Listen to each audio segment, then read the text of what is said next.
देश के प्रधानमंत्री के द्वारा जिस तरीके से चुनावी अभियान में जिन मुद्दों के आधार पर लड़ा गया, उसमें आप देखेंगे कि किस तरीके से मोदी जी लाचार हैं और बिहार के भीतर केवल उपेंद्र कुशवाहा नहीं, कम से कम 1 दर्जन लोग किसी न किसी परिवार से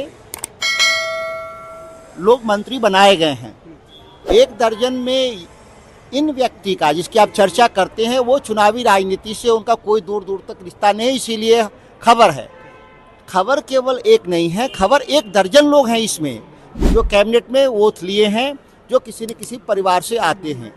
प्रधानमंत्री जी के जो नारे हैं, चुनावी नारे, हवाई होते हैं, कभी ज़मीनी हकीकत से कोई उनका मेल नहीं होता। और केवल यही नहीं, अब आप आके देखेंगे कि किस तरीके से बिहार को गुजरात मॉडल के तौर पे बिहार को चलाने का प्रयास करेंगे, जहां अथॉरिटी प्रधानमंत्री के पास होगा, बिहार के मंत्री या मुख्यमंत्री नाम मात्र के होंगे। एसआरआई को लेकर सर बंगाल में ममता बनर्जी काफी नाराज हैं, कह रहे हैं कि केवल बंगाल नहीं, पूरे देश के लोग नाराज हैं। एसआईआर के जरिए एक कमिटेड वोटर लिस्ट आरएसएस और भाजपा के द्वारा तैयार किया जा रहा है, जिसमें करोड़ों मतदाता मूवेबल हैं, जो दिल्ली में भी वोट करते हैं, पटना में भी वोट करते हैं, कल कोलकाता में भी वोट करेंगे।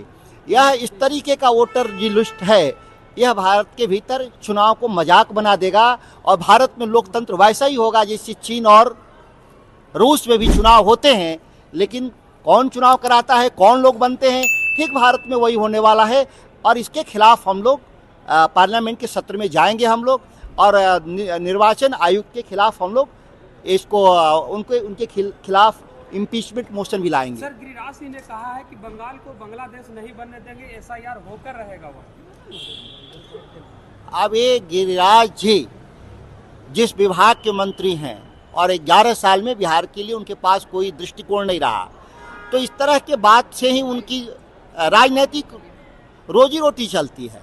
दुखद है कि इसके अलावा उनको कुछ आता भी नहीं, और उनके बयान पर मैं कभी प्रतिक्रिया इसलिए नहीं देता कि वो गैर जरूरी बेतुका बयान देते हैं। इतनी बड़ी जीत हुई एनडीए की और आरजेडी कहीं ना कहीं काफी कम सीटों नहीं, हम लोगों ने कोई वोट कम नहीं पाए, पिछले बार के मुकाबले ज़्यादा वोट पाए हम लोग। लेकिन 2 चीज़, एक वोटर लिस्ट जो एसआईआर में धांधली हुआ, जिसमें 72 लाख हमारे मतदाताओं को बाहर कर दिया गया जो महागठबंधन समर्थक थे, और दूसरी बात सरकार के पैसे से मतदाताओं को, खासतौर से महिला मतदाताओं को प्रभावित करने का काम हुआ।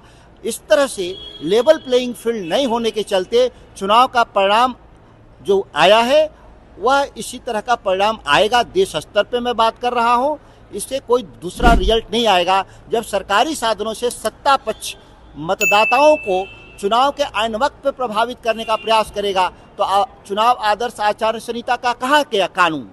इसीलिए इस देश में निर्वाचन आयोग के खिलाफ हम लोग महाभियोग प्रस्ताव लाएंगे पार्लियामेंट के।